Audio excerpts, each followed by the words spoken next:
Sampa kitchen with village ফুডে আপনাদেরকে স্বাগত। প্রতিদিনের মতন আবারও চলে এসেছি একটা রেসিপি নিয়ে। আপনাদেরকে তো অনেক রকম মাংস রেসিপি করে দেখিয়েছি, আজকেও একটা সম্পূর্ণ আলাদা একদম নতুন ধরনের একটা মাংস রেসিপি করে দেখাবো। আজকে আচারি মশলা দিয়ে মাংস রান্না করব।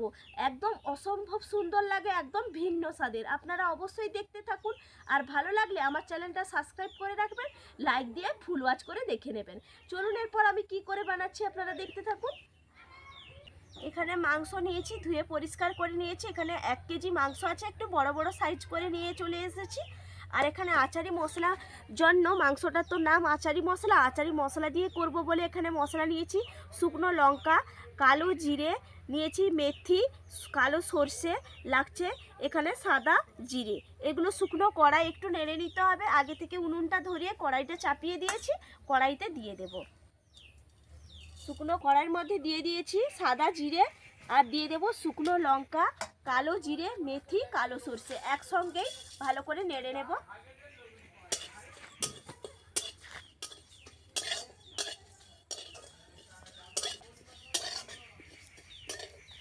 ভাজা মশলা আর কি দারুণ একটা গন্ধ উঠছে।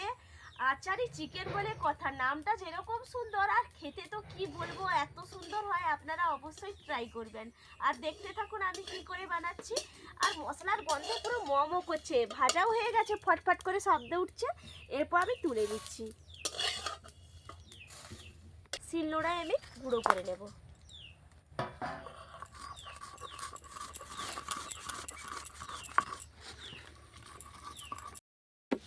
দেখুন ভালো করে শিলনোড়ায় গুঁড়ো করে নিয়েছি, আর কি সুন্দর গন্ধ উঠছে। কড়াইটা তো আগে থেকে বসিয়ে রেখেছিলাম, কড়াইটা গরম হয়ে গেছে। কড়াইয়ের মধ্যে দিয়ে দেবো সর্ষের তেল। আজকে পুরো রান্নাটা সর্ষের তেলেই করব। পরিমাণ অনুযায়ী সর্ষের তেলটা দিয়ে দিলাম।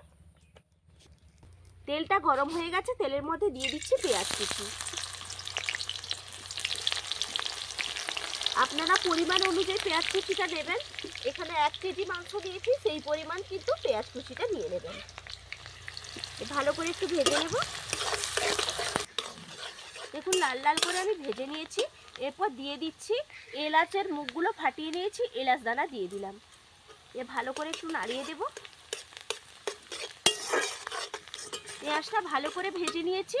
এরপর মাংসগুলো যে ধুয়ে পরিষ্কার করে নিয়ে এসেছিলাম, একে একে মাংসের টুকরোগুলো দিয়ে দিচ্ছি।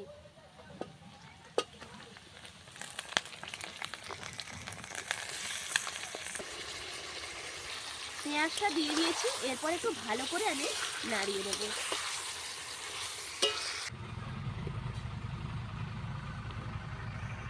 দেখুন ভালো করে নাড়িয়ে নিয়েছি, মাংসটাও কিন্তু অনেকটাই ভাজা হয়ে গেছে। এরপর দিয়ে দেব পরিমাণ অনুযায়ী লবণ। দিয়ে দিলাম, পরিমাপটা সঠিক রাখবেন তাহলে খেতে ভালো লাগে। লবণটা দিয়ে দিলাম। এরপর দিয়ে দেব কাশ্মীরি লঙ্কার গুঁড়ো, কালারের জন্যই দিলাম, এটা ঝাল হয় না। আর দিয়ে দেব এখানে হলুদের গুঁড়ি, পরিমাণ অনুযায়ী দিয়ে দিয়েছি। এরপর ভালো করে নাড়িয়ে নেব।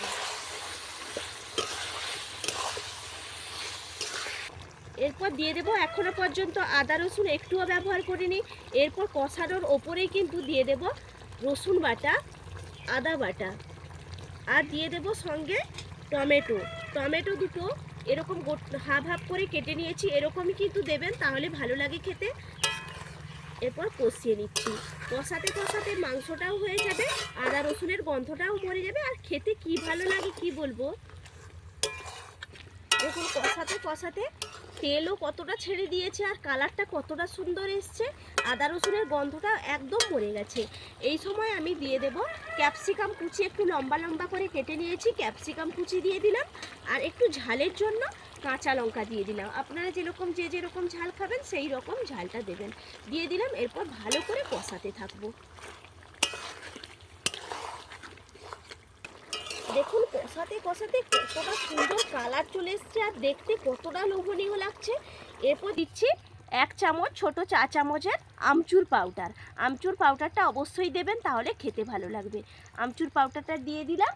হোমমেড মশলাটা তৈরি করলাম বাড়িতেই, সেই মশলাটা আমি ওপর থেকে একটু ছড়িয়ে দিচ্ছি।